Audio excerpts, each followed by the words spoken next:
The music. The music of Golden Sun, Jarrett. I think about it, even just the basic battle tune. The basic battle tune to Golden Sun is incredible.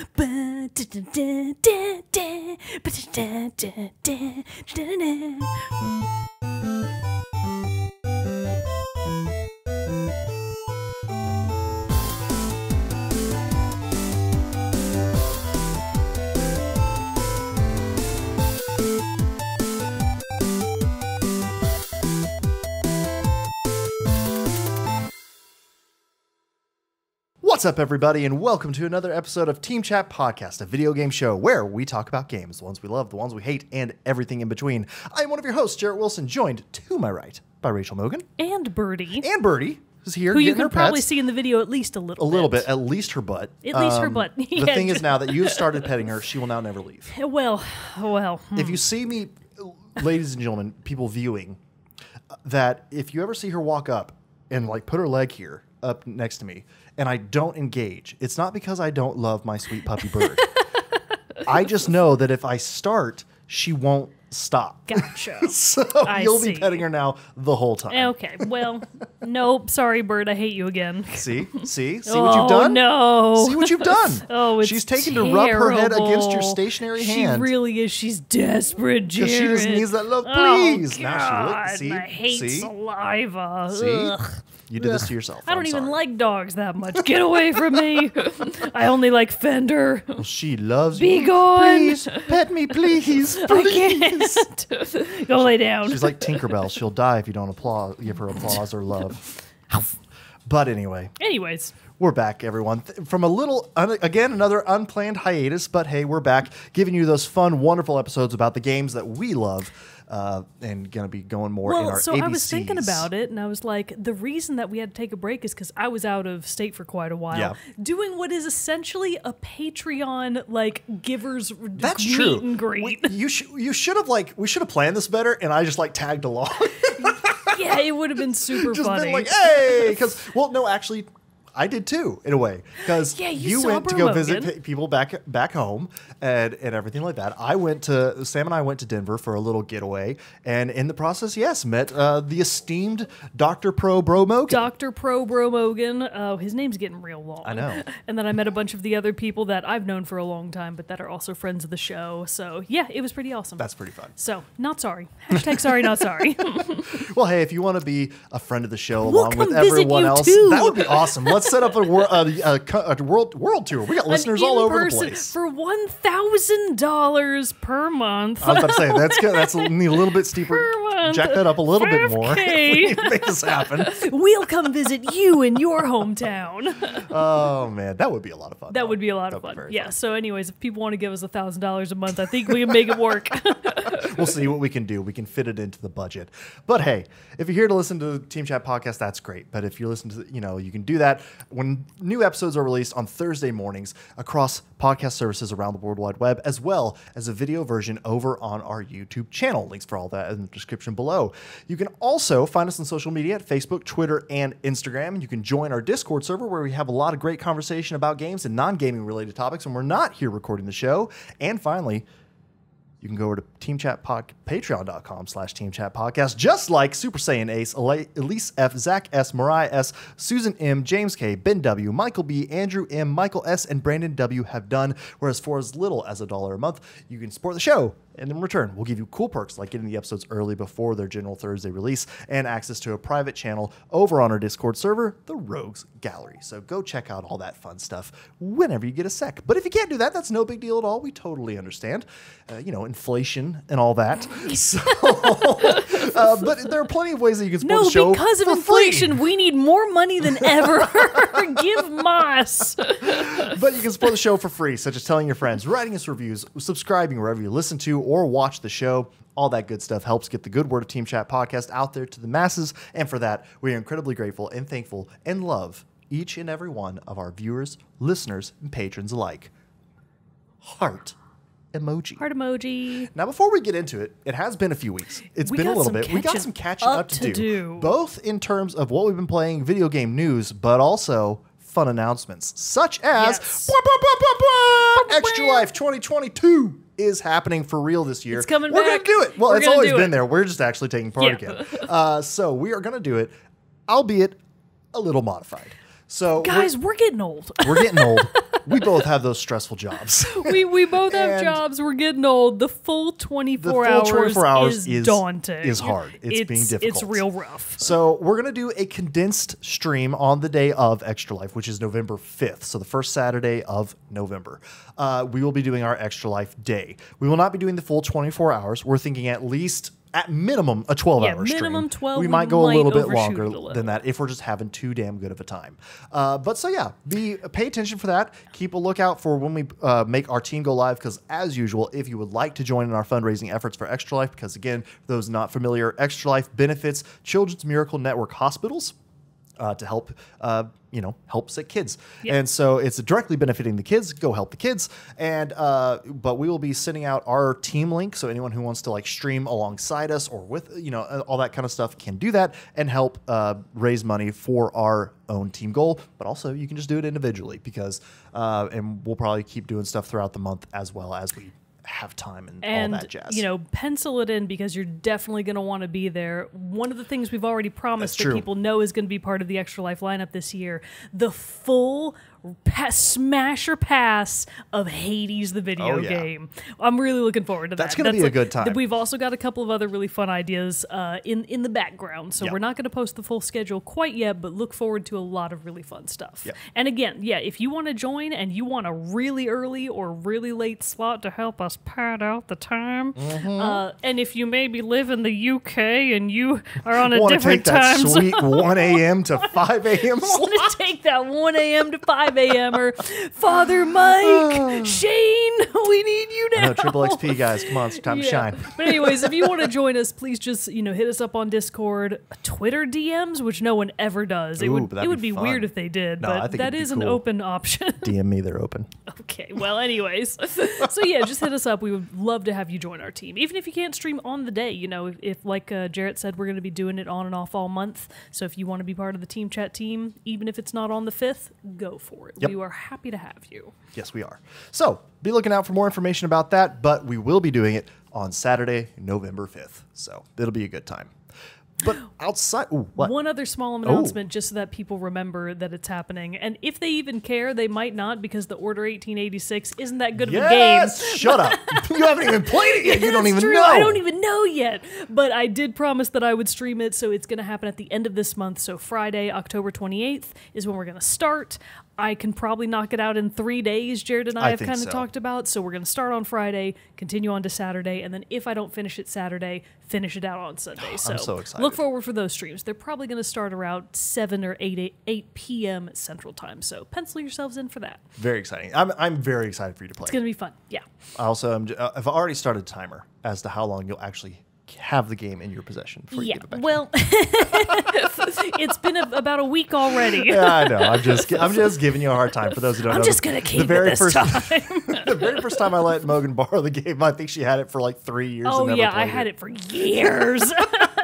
Now I'm So finally this going time to she's play committed. it. She's announced her stream We've schedule. got history. Yeah. History with this game. Yeah. It's going to be a good time. It's gonna be fun. I'm excited for you to get to play that one. So yeah, watch out for her, the Order 1886 streams, and then our Extra Life streams the following weekend. It'll be a good time. Before we continue on in our series of the ABCs of video games, because yes, that's what we're doing. We're here to talk about today. We got to catch up though, because it's been a minute. A lot has since, happened. We went out and did our travels and all that stuff like we were talking about and all that. We're back here ready to talk. But like, obviously in that time, like it's been like 3 weeks since I've seen you. Yeah, it's been a Like, while. it's been a minute. So I think I know the answer to this already, but what have you been playing? So you think you know the answer to that, but you really don't, because even though it's already out, I have put precious little time into Overwatch 2. See, that's what I was thinking it was going to be. I've put a lot of time into Splatoon 3. It's nice. a great game. I will have to do a first impressions episode sooner rather than later, because I've got quite a few hours into it already. So look forward to that at some point in the near future. But honestly, Splat 3 might be more fun than Overwatch 2. Yeah, I mean, to be fair, we have been playing, And like to be we fair, both, Overwatch 2 has had some rough problems at launch. I mean, but to be fair, it's Overwatch. And Overwatch is an established game with an established community with established I know they're calling, and yes, too. I'm even one who is like, there are updates to this. I would rather call this like Overwatch 2.0 rather than Overwatch 2. Yeah. Because like it's got updates and they changed a lot of things. Now you can it's only the 5 stack of teams, not 6. You can only have 1 tank per team. There are also like new modes, new maps, new Which, by the way, that push robot mode, whatever you call it, what's it called? Push. They stole that from Splatoon 3. Really? That's tower control. See, I really like that mode. I know, I like it too. Tower control is really fun, but I was like, they stole it from Splatoon 3. Yeah. So let it be known that I'm sure that mode has probably been around for eons, but probably. But I it's know new it to from Overwatch, Splatoon 3. yeah. So yeah. So I mean, yes, it's still fun. It's been, in the time that I've been spending with it, it's been fun to go back and play Overwatch again because I hardcore fell off and hadn't touched it in years. Neither of us have. Also, though, quick aside to this, as always, hashtag fuck Bobby Kotick. That didn't come off as clearly as I wanted it to, but the message still remains the same. Hashtag fuck Bobby Kotick. And anyway, and Activision Blizzard in general too, because they still can't squash that last remaining bug of theirs that they had yet another sexual misconduct allegation lawsuit thrown at the company within the last couple weeks as well. Incredible. So they're still remaining their stellar track record. And Overwatch 2 is, also following in a not so successful string of another failed launch, I would say. It's definitely having some, I'm not even going to call them growing pains because, like you said, it's an established series. They shouldn't be having these problems at all. But the meme bad thing was how it took days after launch for people to even be able to get in. Well, the queues were for the 40,000 long, but yes, they got hit with a DDoS attack. Which I personally was like, for the individual developer and person on their team at Blizzard and Blizzard and Activision who worked on this game, I know that's incredibly frustrating. The company as a whole, I could not help but revel in the sweet karma of that moment. That their next big game just got utterly trashed at launch. I do also just wonder, how is your cybersecurity not strong enough to be able to fend these off? Yeah. It makes me a little concerned about the integrity of their data control, which is something else to be worried about because, one of the biggest controversies about the launch is that they're requiring people to use a phone number to sign up now, which I was able to get around because I'm one of the people that logged in within the past God knows how many months to be able to bypass that with my Battle.net account, which doesn't have my phone number connected to it, A+. Yeah, same. Which just means that it's possible for them to let people play the game without a phone number. So it was absolutely it was like a thing. It was definitely a tactic to get that involved. They're saying that it's to prevent Smurf accounts, but it's like, bitch, people that are going to make Smurf accounts are going to make them no matter what. Yeah. And this isn't going to stop them. No. To me, it reads as, we want to be able to sell your data. So I think they just want to sell people's data, and I think that's what they want the phone numbers for. Conspiracy brain. Well, and especially too that they were able to so quickly turn it off. Oh yeah, there was so much backlash. Then they were like, oh well, for select players who have Battle.net and connected within the past few months, you'll be able to bypass it. Which everybody was like, so okay. Why not? And the other controversy on top of that is that it can't be just any phone number. It has to be a contracted phone number. Yeah. So prepaid services like T-Mobile, Mint Mobile, Cricket, none of those are qualified. And it's like, what do you fucking mean? Right. Who has a contracted phone plan anymore? I don't. I absolutely do not. I mean, I will never have a contract because they're so. Oh gosh. I mean, I've had it for Can years. you get out of it? Oh yeah. Well, can you get out of it right now? I mean, it's with AT&T, so I'm assuming you're probably good. Anyways, but I don't know. The point is, I will never have a phone contract, and I know everyone else agrees with me except for you. So it's BS that they're not allowing prepaid phone accounts. That's very stupid. And the thing is too, and I've seen articles come out post this since they don't seem so far to be wanting to institute that back into Overwatch 2, but I have seen articles that they will be trying it again with the launch of Modern Warfare 2 at the end of this month. Yeah. So, problem's not gone forever.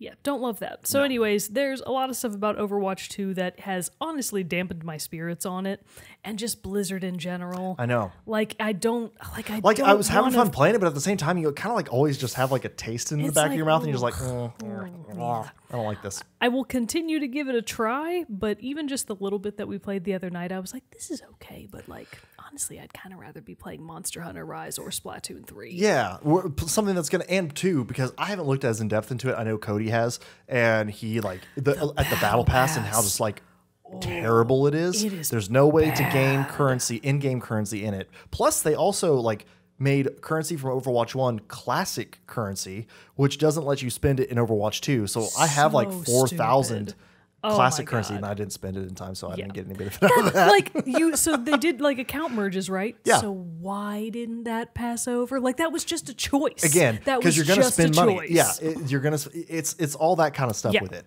which I'm of the mindset, especially as microtransactions have gone on and become things, you know, the conversation of are loot boxes gambling is a conversation for another time. They kind of are, but with microtransactions in general, my whole thought on those are, yes, they're not my favorite, but also I don't have to use them to play the game and enjoy the game.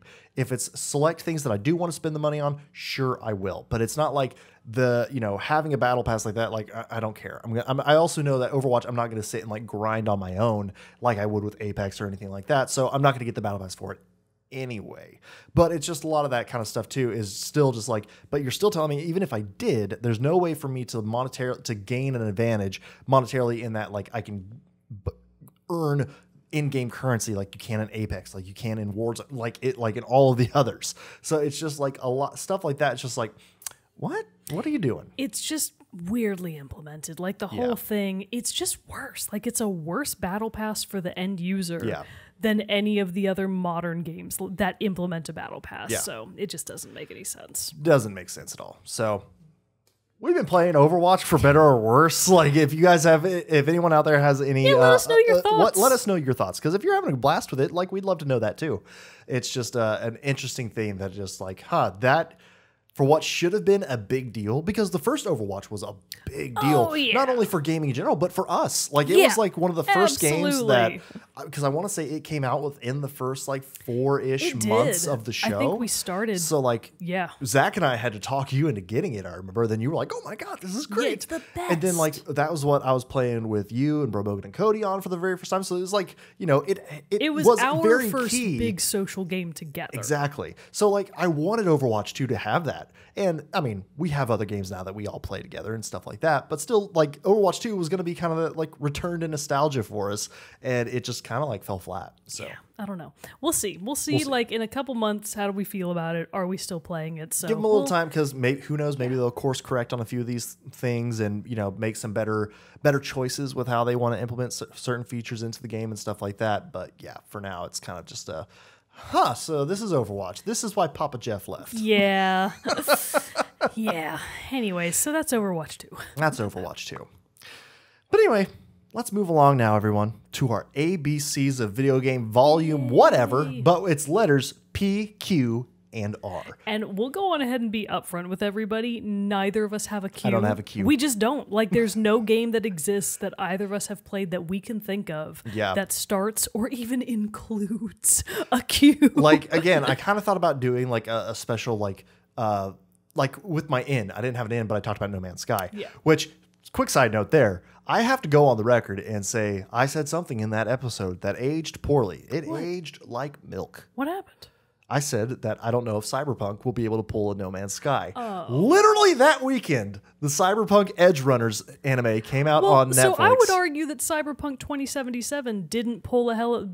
They didn't. It's not, but it's like the anime made it popular again. Yes. So and the now anime there's is people going back good. into it. The game has not changed. I'm still playing the game. I'm actually 10 hours in on my current playthrough of it, and it's pretty fun. Like I'm having a good time with it. The story is way more like. It's like a way more interesting turn than I was anticipating it being. I figured out in my first playthrough when I first tried playing it on the PS4 when it first came out, I didn't even make it to the title card. Wow, that's impressive. So I at least made it to there. Wow, incredible. And all that stuff. So once you get past the title card, a lot of stuff opens up in a game. You know what I mean? It's kind of crazy. You don't think about it that much. But yeah, so I've been having fun with Cyberpunk. Good. But still, Yeah, it hit massive player numbers after the anime came out. Yes, that like revitalized the interest in it.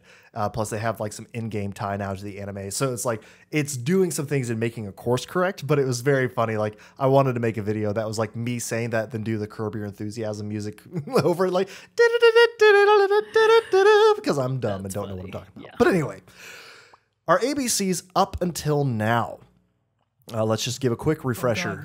God, Mine are A, Assassin's Creed 2, B, BioShock, C, Control, D, Dark Forces, E, Edith Finch, What Remains of, F, Far Cry 3, G, Grease, H, Horizon Zero Dawn, I, Infamous, J, Jedi Fallen Order, K, Killzone, L, The Last of Us, M, Middle Earth, Shadow of Mordor, N, No Man's Sky, and O, The Order 1886. Yes, and mine are A, Animal Crossing New Horizons, B, Black Book, C, Chaos Legion, the game no one remembers, D, Dishonored, E, Evil Zone, F, Folklore, G, Gravity Rush, H, Hollow Knight, I, Indivisible, J, Journey, K, Kirby Air Ride, L, The Legend of Dragoon, the best game of all time, M, Minish Cap, The Legend of Zelda, N, Nancy Drew, Nice. O, Octopath Traveler. Very cool, very cool. Well, why don't you start us off then? Yeah, because I've got a really strong P, and this is one of the games that I penciled into my list when we had this idea. Oh, nice. Because I was like, this is my opportunity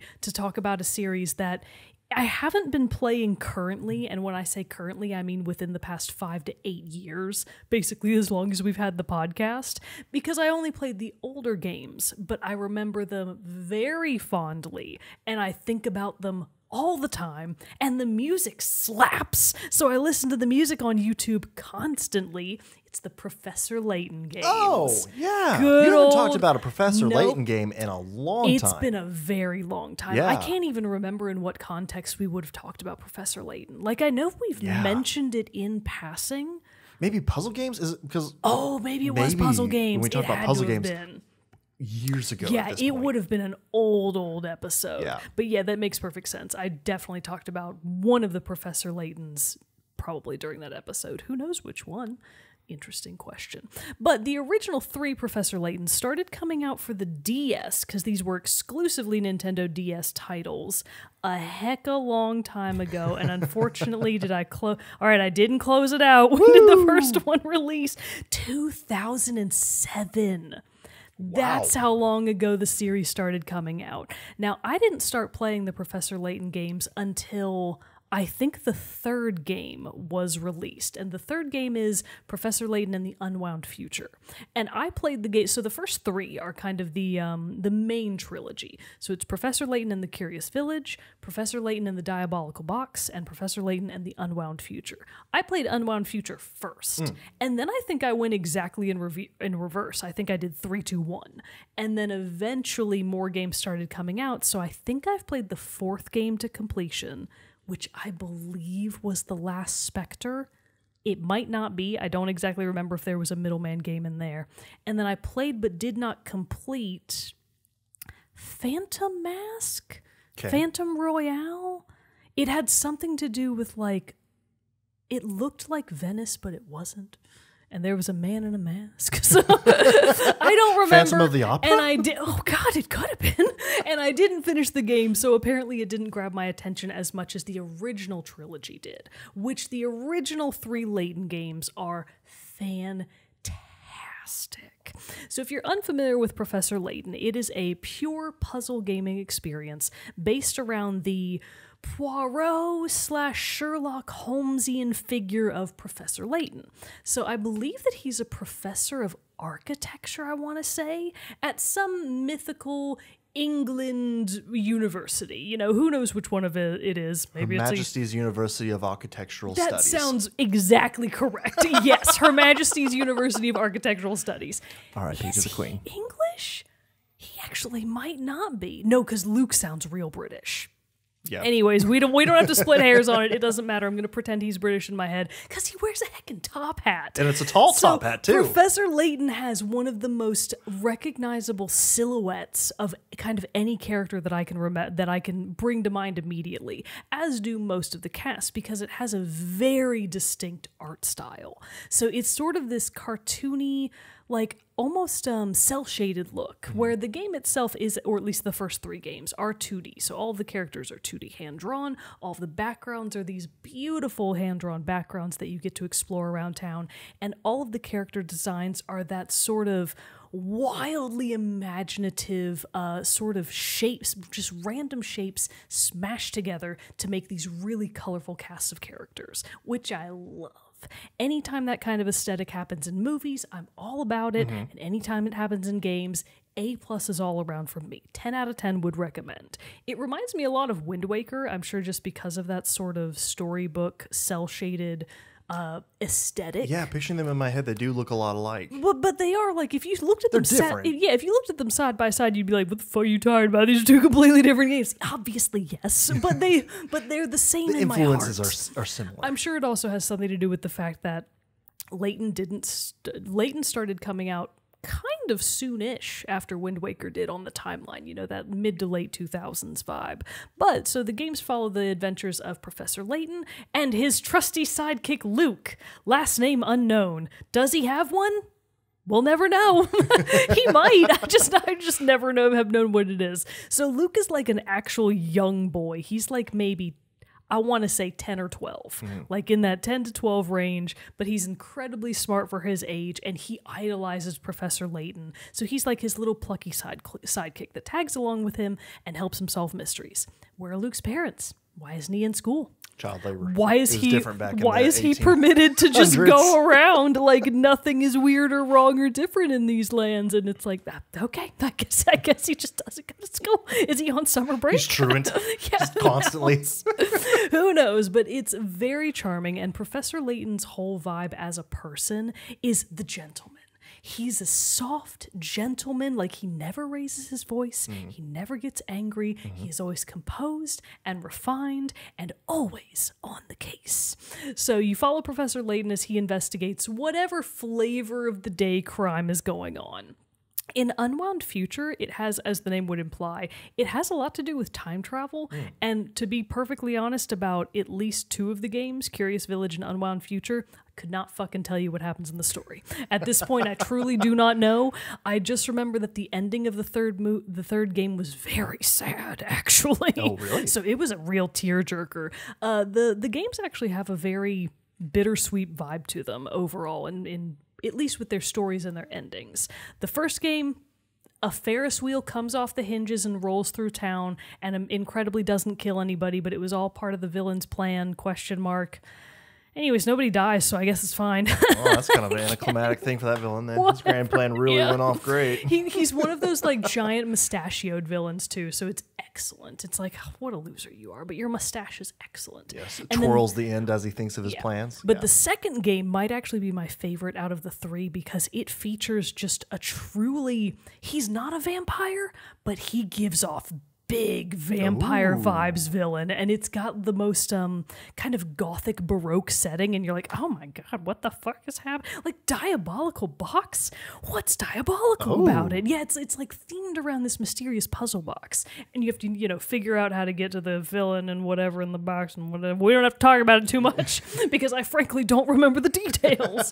But the puzzles are really sort of the main driving force that gets you through the game. Sure. And you get them from everywhere. You talk to any random person on the street to like kind of interrogate them for details about your case, and they'll be like, oh, well, I can't help you right now. I'm stuck on this puzzle. And you're like, well, fucking I'll solve it for you then. Do this damn puzzle. So you just go around and solve this incredibly diverse library of puzzles. And the Professor Layton games were ideated from the director's love of, I think, a very famous and long-running series of puzzle books in Japan. Okay. So it's like he just wanted to take the concept of puzzle books and copy-paste them into a video game and make it incredible. And that's exactly what the Professor Very Layton cool. games are. So they are stunningly well voice-acted. The music is off the charts wonderful. If you think I've never listened to any Professor Layton. if I'll have to you go do think that. the accordion isn't cool, Just you wait. Who doesn't? Until you Accordions listen to is the cool. Professor Layton soundtrack. The puzzles are extremely clever in how they tie into the capabilities of the DS and later the 3DS. They did some really cool, fun stuff with those. They are incredibly challenging at times. Yeah. I have had to use walkthroughs, but thank God there is a built-in hint system, so you can use these things called hint coins to kind of scale your way up to a solution. But even then, you might need some extra help because the game doesn't exactly hold your hand. And they have some of the most fun mini games ever. The one in Diabolical Box is especially fun. You go around and have to puzzle your way to figure out what specific blend of tea people want. And then you just make tea for them. Very I love nice. that. 10 out of 10. That's cool. The Professor Layton games are incredible. I've long thought about finding an emulator to try and stream them. Very cool. So maybe in the near future that'll happen. Maybe we'll make it like Once you finish all the Nancy Drew mystery games. well, I've already finished them. I'm already incredible in the Nancy Drew games. Anyway, so Professor Layton, there's some of the best puzzle games out there. And if you still have a 3DS or a DS and you haven't played the Professor Layton games, go find them. You can find the cartridges used all over the place. They're probably not super cheap if you can find them used, and they're incredible. So play Professor Layton, some of the best games you'll ever play. Very cool. Well, my P is another one that like I was like, oh yeah, duh. This is the game I got to talk about for P. Do you have any guesses? It's probably not The Legend of Zelda Phantom Hourglass, No. a game I did think about talking about, but I didn't. A P. Is it? Do you think it's one I would know? I've talked about it multiple times before, but it's been a while since I've talked about it. Pori and the Blind Forest. No, probably not. I don't know why I always it's think the Porter, 1886. No, the just kidding. Porter 1880. No. God, that would be funny. It is another great entry. Pyre. Yes. Yes. It is another nailed great it. entry in Super Giant Games' catalog. Wonderful. The makers of Hades. But they came out, the game before Hades was Pyre. And it came out, I believe, in 2017 I want to say 17. is what I'm thinking. I I've got feel it like pulled that up. was the era of Jarrett that talked about it. Yeah. There have been so many of those eras over the years. I feel like that was hat on. 2017. That was hat on, headphones on Jarrett. That was a different guy. With hair. He probably had long, glorious locks in 2017. But boy. no, so Pyre by Supergiant Games. It was a very fun game for another reason, for a lot of reasons, but it's number one being its fusion of several different of like RPG, like in a lot of different ways in like how you would level up your characters. You would have a party. Your party would be leveled up as you progress through the game, unlocking different abilities and statistics. And, you could buy like accessories or like, gifts to give them that would increase Like their... it has a deep sort of management system. Yeah, it which I has a lot love. of that to it. But then it's also super giant, so it's getting an incredibly beautiful art style with incredibly crafted characters across all forms. And it's like there are these, like it takes place in it's a high fantasy game. Taking place in what I would assume is like a medieval period in this. They don't have cars. Is No. the shorthand Yeah. for what you're time traveling period there. around in a big fancy wagon. You know what I mean? And but it's also like so basically like the background for it is that you're an exile. There are all these like there's this big like overarching. I believe it's a religious thing, like that, like is kind of like in control of this land, and there are all these different factions and nations within it who are all fallen at one time or another under the control of this place. And if you break the laws, you do something bad, you are one of their enemies, you get kicked out, you get exiled, and that's where your main character, you find yourself. You're picked up by a band of these traveling exiles, and you join up with them. And basically, because the whole point of this is that once you're exile, you can get back, but you have into the good graces of society, and of this empire, commonwealth, whatever. But to do it, you have to complete a series of trials called rites, and then if you are able to be successful, then you are able to return. So the whole point of this game is that you're traveling throughout this land, going to different areas, collecting resources, training your party members, finding new party members. But the whole big point of this, so you've got that big like RPG-ish element to it. But what really makes this game interesting is then when you actually have to take part in the rites, because you will find other groups also trying to complete these rites to get out of exile. And when you do, you have to do what is called a rite to be able to battle them basically for the position to move up in these contests. And so what the rights do is it's then two teams. It's you with a team of 3 and your opponent's team of 3. And it takes place in basically like an arena, a sports arena, if you will, because the whole point is each team has a pyre, a burning pillar of fire that they have, that the other team has to try to throw this glowing orb into.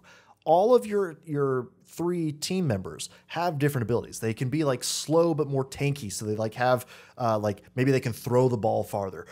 A smaller, like you have a dog-ish character.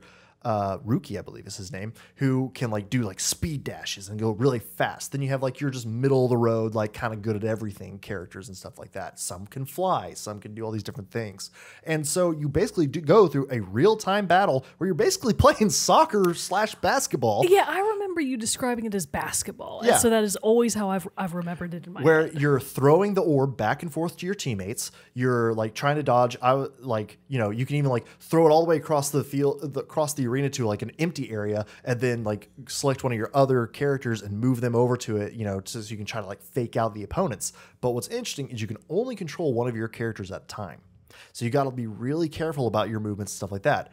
All of the characters on the board during these rights have a aura that's around them, that surrounds them at their feet.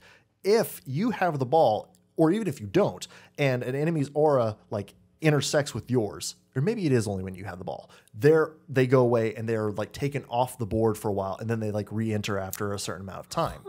So, depending on that, do you sacrifice one of your players to get like one of their bigger, heavier players off, so it gives you a chance to like work around and circumvent? Presents a lot of interesting gameplay possibilities. So that takes up the main core of this game, is going through these different rights. It gets, as you get through the game, obviously there are harder and harder opponents that you face. I feel like I remember you saying that the end game was quite challenging. Because here's it's a little bit of a spoiler, but for the end game. But you do realize at one point in the game, there's only so many chances to get all of your party members out. And I don't even actually know if it is possible to get them all out. Gotcha. Because what happens is, if you go through and you successfully complete a series of rights, your whole team doesn't get to suddenly be back into the real world and back out of exile. You have to choose.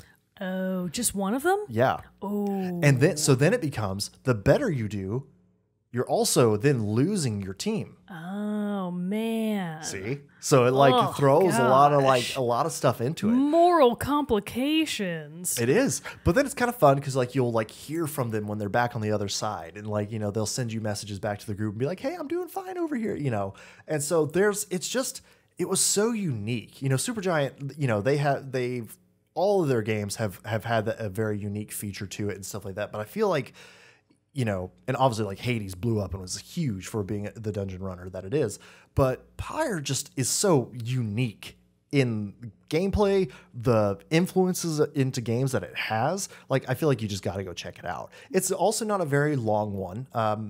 20-ish hours maybe. It's the perfect amount for a game. It's not very big at all. But it is just super fun. The rights are super challenging, can be very fun to like figure out your best teams, your best combos, but then later into the game you go that a hitch gets thrown into that, because then suddenly you may have like sent your best teammate or highest level teammate out into back into the society, and it's just like, oh man. So really planning all that different stuff out creates for some really interesting gameplay. It's also fun because it does have a couch co-op head-to-head mode of the rights, where you and a friend can play the rights, or you can go against them with just against a computer team like you would during the actual single-player campaign itself. Similarly to Hades, you can also unlock modifiers that will make the game more difficult but give you better rewards. In different ways and stuff like that. So it's just really cool game. It's just super fun. And like you were saying with Professor Layton, and again, because it is a Supergiant game, the soundtrack is so good. Yeah, it slaps. It's so good. I just know, like, Supergiant, in my mind, the thing that I always think about when I think of their games is that they have a creativity and a mastery of their color palettes that I rarely see in other games. It's beautiful. They're just, from a visual spectacle, just the way that they combine their colors, which sounds so basic. You're like, color combinations. They do it in a way that their games are visually stunning. Well, look at the cover art, the box art. Pyre. Yeah, I mean, even just Like, the box just art. the Like, deep- I the think deep, about vibrant this colors. all the time, and it's Yeah. like, why aren't other game companies doing this? Yeah, but then like it's very similar to, and like how you interact with your characters is very similar to how you do in Hades, like where it's the still image with like the text that comes up. I don't even think it's not even like in Hades where they're fully voice acted. It's more just like they'll didn't make have like that the budget yet. voices and the Yeah. other stuff. Which, speaking of, fun fact, did you know that Zagreus in Hades is voiced by the composer Darren Korb? No, I did not. Yeah. You want another quick fun fact Sure, while we're hit me on with fun it. facts? So the voice of Luke from Professor Layton is voiced by Lonnie Minella, the one who does Midori in Evil Zone.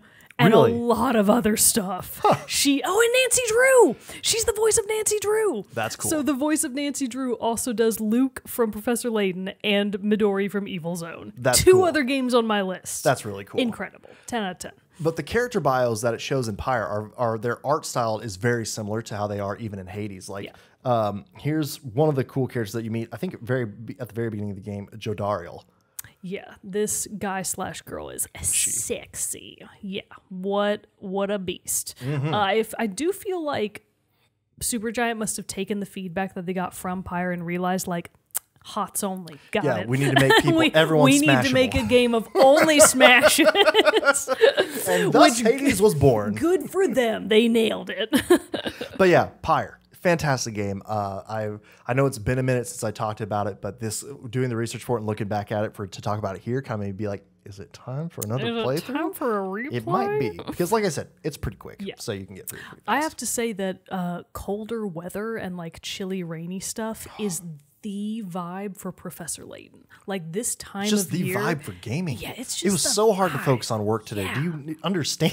It was Well, like cold and rainy here I have today to for say, the first time ever. Not Splatoon. Nothing could be farther from the truth of Splat. Splat is that's- summer vibes. Yeah. Splats is suns out, guns out, chilling with your friends on the beach, playing Sploon. Yeah, it's amazing. But anyways, that's neither here nor there. Yeah. So good times all around there in Pyre. Yeah. Okay, so we don't have a queue.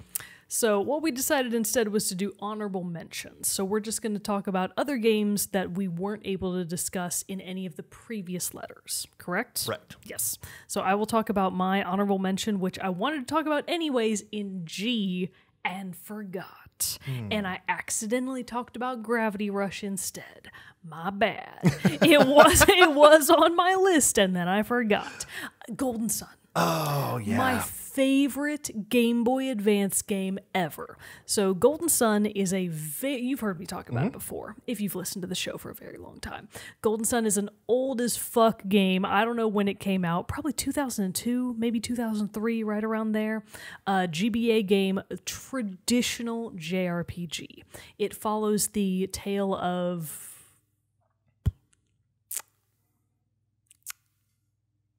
Isaac. I was His going to name say, I is can't help Isaac. you. Everyone, your podcast feeds did not just cut out right there. We're not buffering. He's so generic.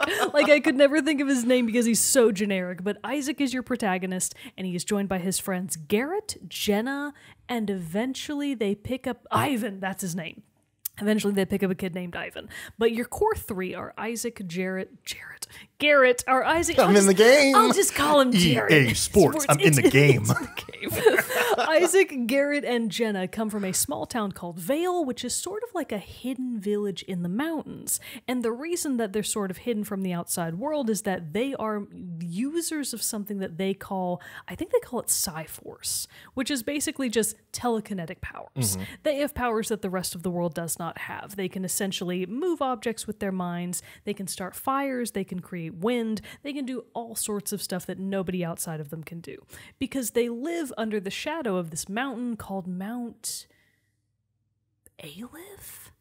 Again, I am no help. Oh, that might actually be correct. I think it's Mount Aleph. But Mount Aleph is essentially like this mystical mountain that holds the essence of the elements, the essence of water, fire, earth, and air. So they're sort of the protectors of this mountain in essence. But some baddies roll into town. As they tend to do. Some traditional Rocket Power, not Rocket Power, Team Rocket, some traditional Team Rocket, Jesse and James looking motherfuckers, but they're actually evil and kind of good at their jobs. They roll up and they're like, oh, bitch, we want the power that's in that mountain and we're going to figure out a way to do it. So they bust into the mountain and you and your plucky group of friends are like, oh shit, what's going on up there? So like things are not right. So you and this old dopey professor all go up there together to investigate. You find out that shit's going down. TLDR, the mountain explodes, releasing the essence of the 4 elements into the rest of the world. So chaos ensues, and you and the rest of your crew have to go out, venture outside the confines of your mountain paradise, and go collect back up these essences and activate the elemental towers. No, wait. You are trying to prevent, wrong, very wrong. You are trying to prevent the activation of the 4 elemental towers because some shit's going to happen and I guess the world is going to end if you don't. Yeah. So along the way, you collect up what are basically the embodiments of the elements called Jinn.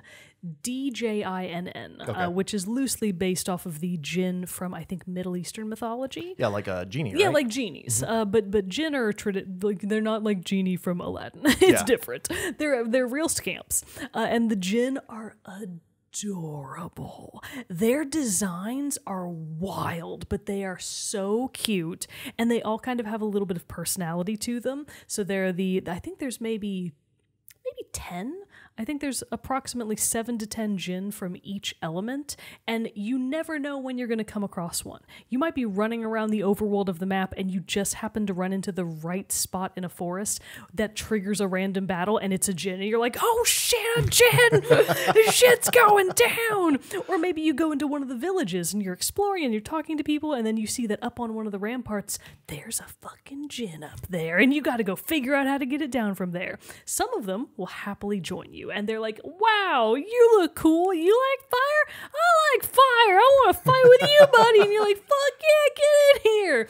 Others are like, fuck you. I'm the wind spirit, and I do not want to join you. So you have to defeat them in battle before they'll come and join you. It's so fun. Everybody loves the jinn battles. But the point of battling and collecting the jinn is that they augment and or change the abilities that your team is able to command. They give you additional abilities for your Psi Force or the Psi Energy. It's called Psi Energy, not Psi Force. That does sound like a sick Dragon Force album, though, but that's not what it is. Anyways, the Psi Energy, they change the different types of abilities that you're able to have, and in battle, that comes into play in a big way. Because when you're using your jinn, so it's kind of hard to describe, but essentially you can have jinn that are equipped or unequipped. And when you equip them to a character, they do get some additional powers, but it also lowers that character's stats. Because the more freewheeling jinn that you have, I guess equipped isn't the right word, they're like set to a character, but not equipped.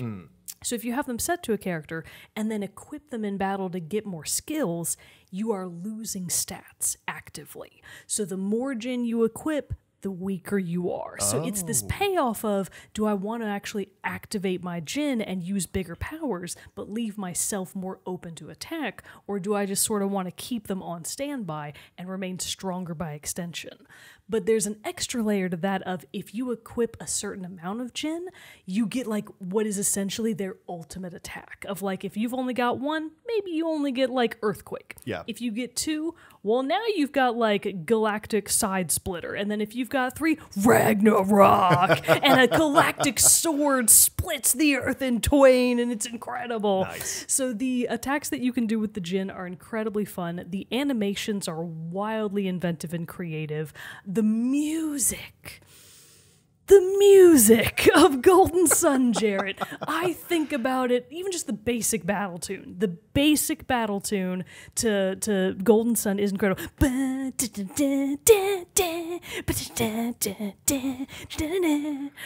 is making me. We're talking about soundtracks a lot. It's 10 out of 10. Everybody loves it. Golden Sun is the best Game Boy game they ever made, and I wish that the sequel that they eventually released for the DS hadn't sucked. And I am just praying to every god available that they will just port it. I'm not asking for much. I'm not asking for a remaster. Just please port the games. 1 and 2, because originally they were supposed to be one game, but the GBA wasn't powerful enough, so they had to split it into two. Yep. Golden Sun and Golden Sun: The Lost Age. Just put them both together. Smash them both together. Put it onto the Switch, Nintendo. That's all I want from you. That's it. That's all I want for Christmas. Please do it. So Golden Sun is phenomenal. If you somehow still have access to a Game Boy game or an emulator, go emulate it. It is such a good game. You will have a blast, and you will not regret it. You'll be like, damn, they don't make games like this anymore. And true. they don't. So go play Golden Sun. All of them are trash They're these all days. garbage. Man, us talking about soundtracks so much this episode. We've talked about like each one. We've only talked about 3, but each game we've talked about, we've mentioned how good their music is. It's making me miss our soundtrack episodes. We might have to like. We gotta circle back to one of We got to those. do one of those. We got a little scared got a little worried about like about getting it. some copyright things. But now we don't fucking But now we're old, established We don't YouTubers. care. Come at me, YouTube. What are you gonna do? What are you gonna do? But still, We don't make money off of YouTube anyways. What are they I gonna think do to I'm us? very convinced now that it very much falls under the like fair use. Oh, it stuff. does. So, We are like, it's- absolutely using it we're for fair okay. use. Yeah, So we're yeah, we need to make a comeback to our Yeah, we favorite do. soundtracks episodes and sure. stuff like that. But yeah, Golden Sun. I've heard you talk about a lot about that one. I've never tried it. So What's I your should. honorable mention, Jarrett? It's my honorable mention. I don't want to talk about it a lot because it's a series that we have talked about a lot. It's a favorite for both of us, but I did legitimately feel bad that it didn't make my list earlier than this. Hellblade. Oh no, but damn. Damn it, Jarrett. Damn it. Damn it. Anyways, what was shit?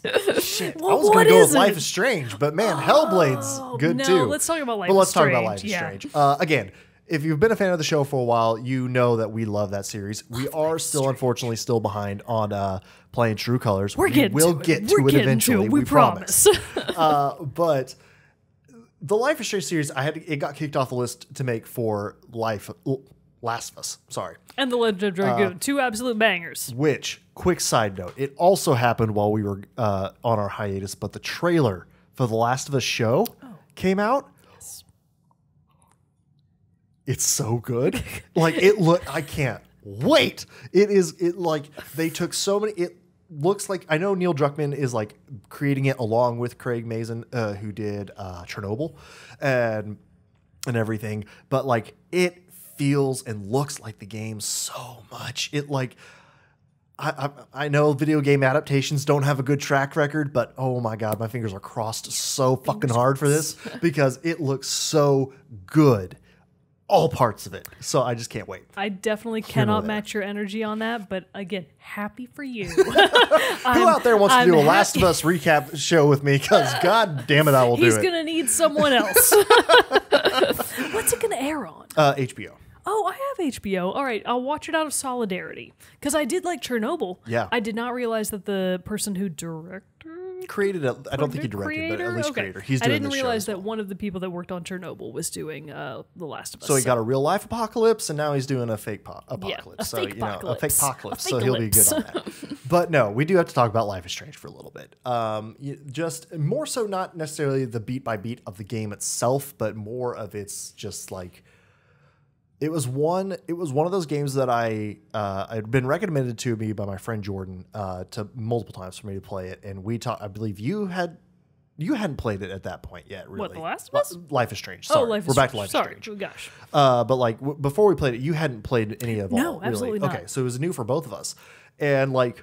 I think this was when my PS4 was still new. Like, I think I had not had the PS4 for long before we played Life is Strange. Yeah. And I don't remember why both of us started playing it. Did we agree to it in advance? I don't remember because I know my friend Jordan, she had like really said like, hey, you need to play this game. It's really good. I think you'll like it. And I was like, all right, cool. I'll check it out eventually. Maybe you and told then me to play it. Maybe I don't remember. Maybe I don't remember the surrounding The of it, of particulars. how we both got onto it or not. I think because maybe we saw it as a fun chance to do like an episode per episode of the game and stuff like that. Yeah. But it was just one that came out of left field and just hit in the It feels. just hit us both. Like, what a gut punch at every turn. But also so well done. So well We're specifically talking about the first game. We fucking hate the second game. The second one was not our favorite, but we still enjoy the series overall. Yes. But the first game was just such an incredible, like the characters, Max and Chloe, and really everyone in the game that you interact with are just. Wait, who's your dopey straight boy? Ben? Warren? Warren, yes. Warren. He's the only character that's disposable. That's true. I didn't care at all about Warren. Gosh. But I don't know. I think just in my head, I just kind of assumed it was just like this coming of age story that, of Max, going to this art school and just kind of like growing into her own person and, having some like life troubles along the way. And just that's kind of more what I thought it was going to be. Yeah. And then it turned out to be insane. An incredible mystery filled with supernatural stuff happening, crafted in a way that literally episode 1 ended, and I was so glad the rest of the game was already out at that point because I was like, holy shit. Yeah.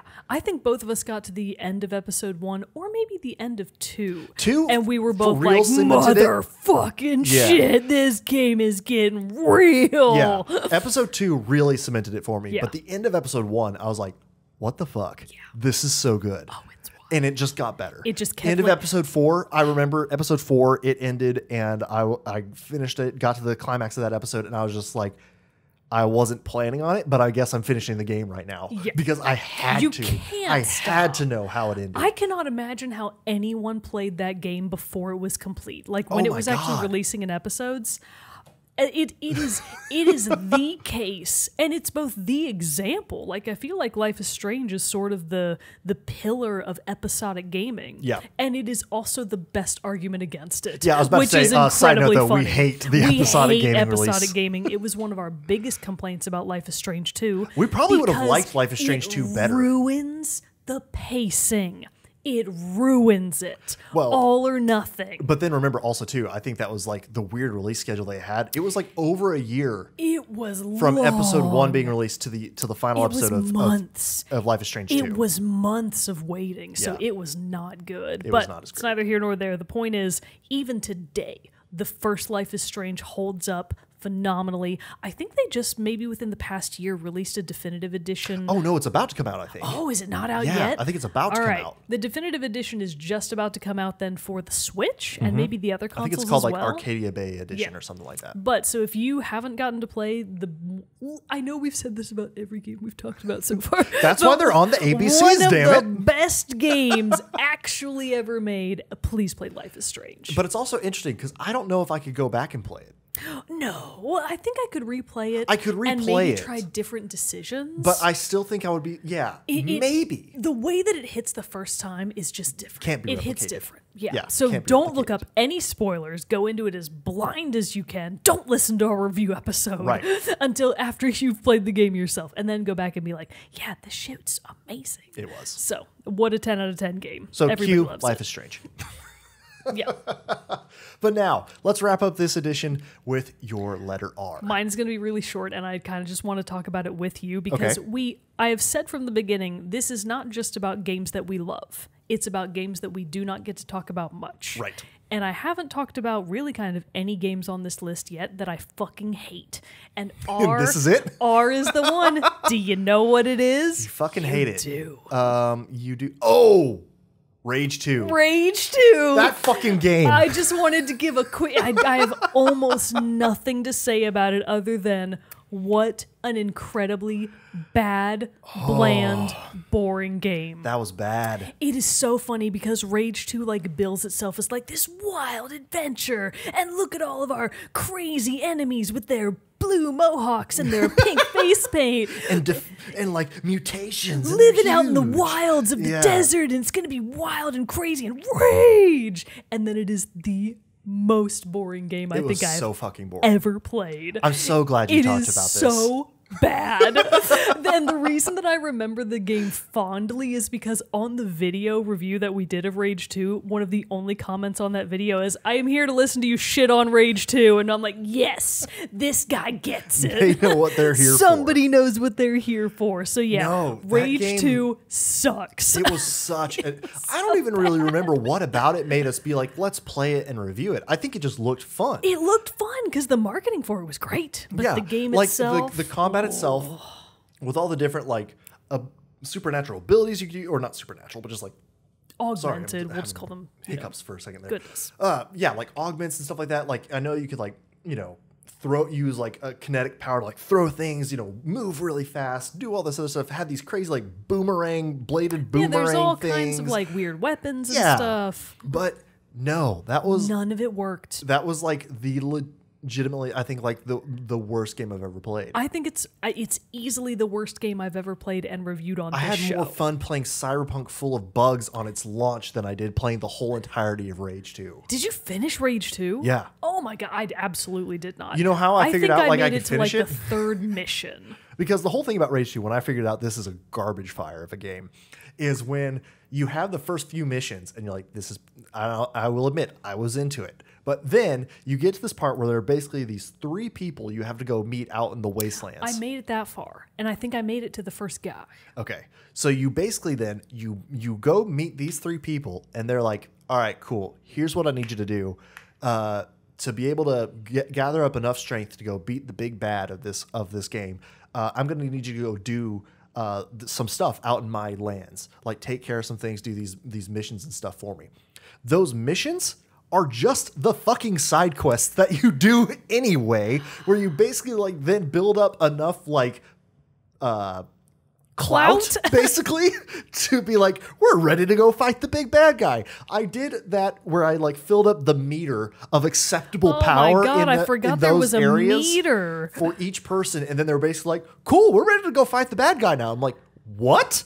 That's it? So stupid. It The was story was so weak. That Like was the literally gameplay the story. was weak. The look was weak. The story was weak. Everything about that game was just bland. Is the best word I can think of. It for was it. bad. It was so bland. It was bad. I'm glad my you gave us a God. chance Yeah. for us to rant about Rage because 2 the again. 2 good games that I was going to talk about instead were either going to be Rhyme, which I loved. good game. If you haven't played Rhyme and you are in a mood to cry, We do have a full review of Rhyme. go play Or that Logan one. gave us a full review yeah, of Rhyme. that was a long time ago. Or I was going to talk about Return of the Obra Dinn. Ah, Both incredible, creative, fun, emotional games that Rage 2 could not in its wildest dreams live up to. and like every enemy was just a bullet sponge. Like They bosses were just bullet sponges. They Like had I was just like, nothing going what for is 'em. this game? Oh, it was awful. It was bad. And I've heard people like say, I'm not yucking anybody's yuck. I am. Like People that like Rage But, 2 are like- bad and stupid.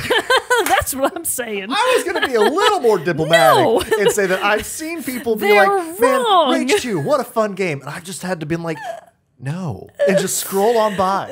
I'm on Twitter every day. I'm looking for people that You're looking for a fight. looking for a fight. 'Cause Rage 2 is apologist? so bad. No.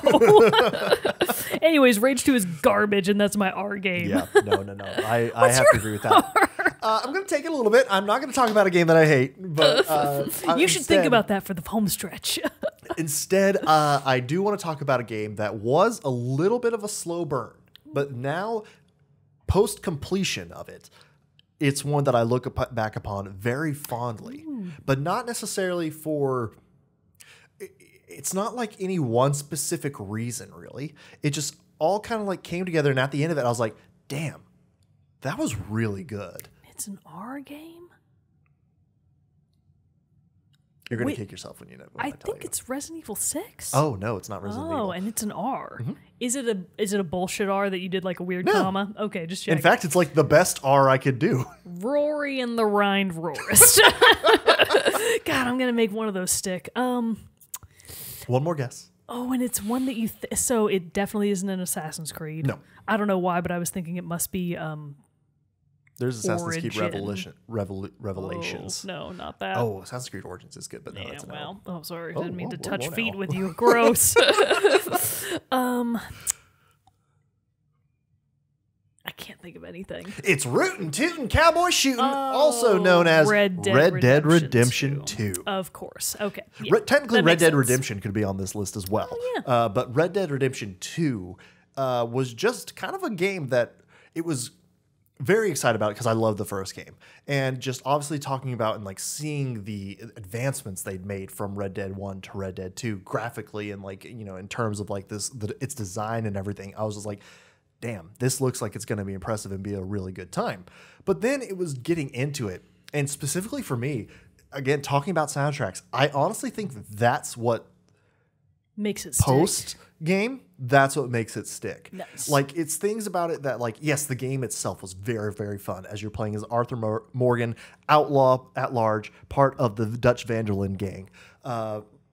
And, you know, getting to see, it's a prequel to the original Red Dead Redemption. Yeah. So it was very cool to kind of get to see all this, what happened before. And, you know, you get to, like, go explore the American West as Arthur Morgan and, like, you know, fighting bad guys. His moral dilemmas that were so very well written out in this game.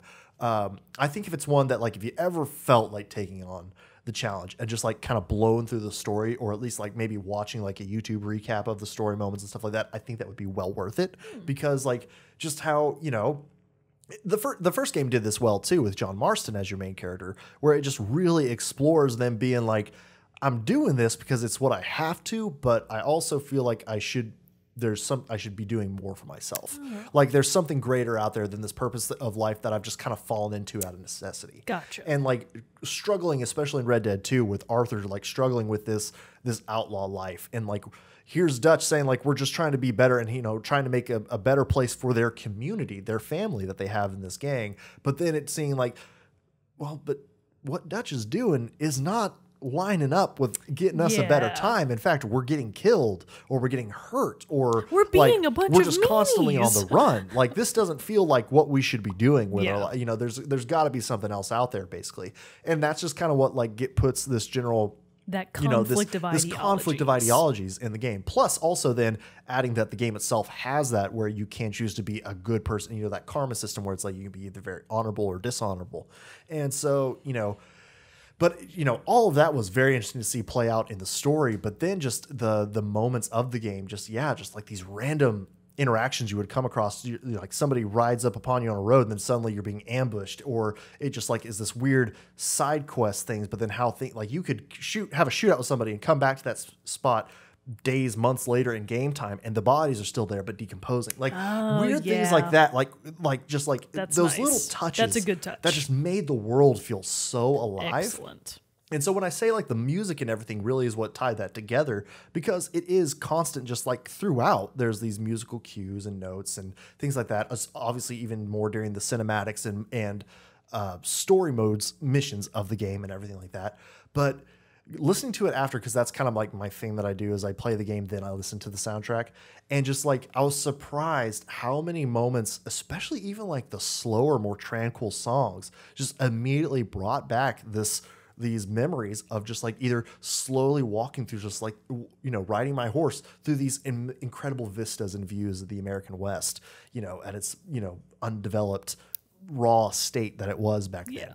And just like, you know, seeing the sunrises come over the mountains, or, you know, late at night, seeing the animals like running across the plains and stuff like that. And just, I don't know, like just something about that like really tapped into the sense of Americana in a way that like current day, like fuck America, but like, you know what I mean? It's just like, it just tapped into not like Americana, like, oh, America, the country, but just like of that like time and I don't know, just something about, which isn't even really a time period that I feel like I identify with in any way, but like that was just still it was a really well crafted look into that time of life.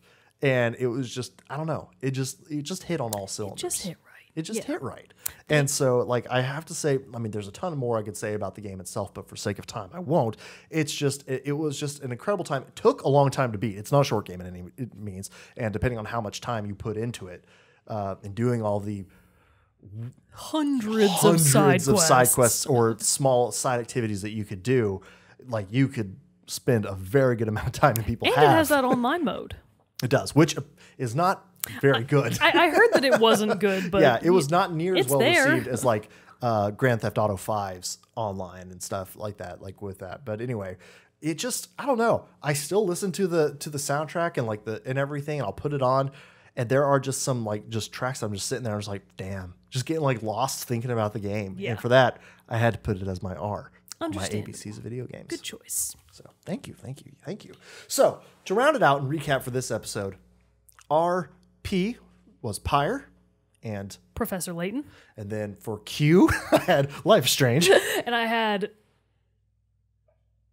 Golden Sun. Golden Sun, there it is. You can see how it keeps just slipping If we're right out getting of my love so brain. much, why is it just? It just it's slides just in and out. straight out. Golden Sun. And then Red Dead Redemption 2. And Rage 2. There we go, man. That was What a an good one. eclectic mix. It was an eclectic mix. But yeah, as always, we would love to hear what games are rounding out Tell your us your ABCs of video cues. games. Yeah, I would love to know some cues. Oh, I mean, boy. I guess it's just Quake. If No, the anybody only wants game to that I play. could think of was that Quantum Break game. Do you remember that? Yes. Supposedly it was a great game. Lance Reddick's in that game. Maybe we should play it. Oh my god, maybe we should. I'm pretty sure he's in it. Like 98% Oh my sure. god! Lance Reddick's in that game. I know that famous guy that isn't Chris Pine, but he looks like Chris Pine in my brain is in it. He's the main guy. Couldn't tell you what his name is. Oh, I know who you're talking Oh about. yeah, you can picture his face. I can picture You're his like face. that guy, yeah. But like, oh, I don't think he looks like Chris Pine. I'm I sure. always thought he kind of looks like Dominic Monaghan, honestly. Oh, interesting. A little bit. Anyways, the point is, Neither here nor if there. you've If you've actually, got a queue. if you've got a queue that isn't Quake, I'll accept any other game. But if you got a queue and you want us to give an A, we can give an A to your queue. So ask us questions too, but you can email us. Wow, smooth. Like how I did that? Damn. But yeah, so send us your list, send us your questions. All that good stuff is great because we'd love to hear from you and hear about what games top your favorites Join of our all times list. Discord. Join our Discord. We'd love to talk about it with you there.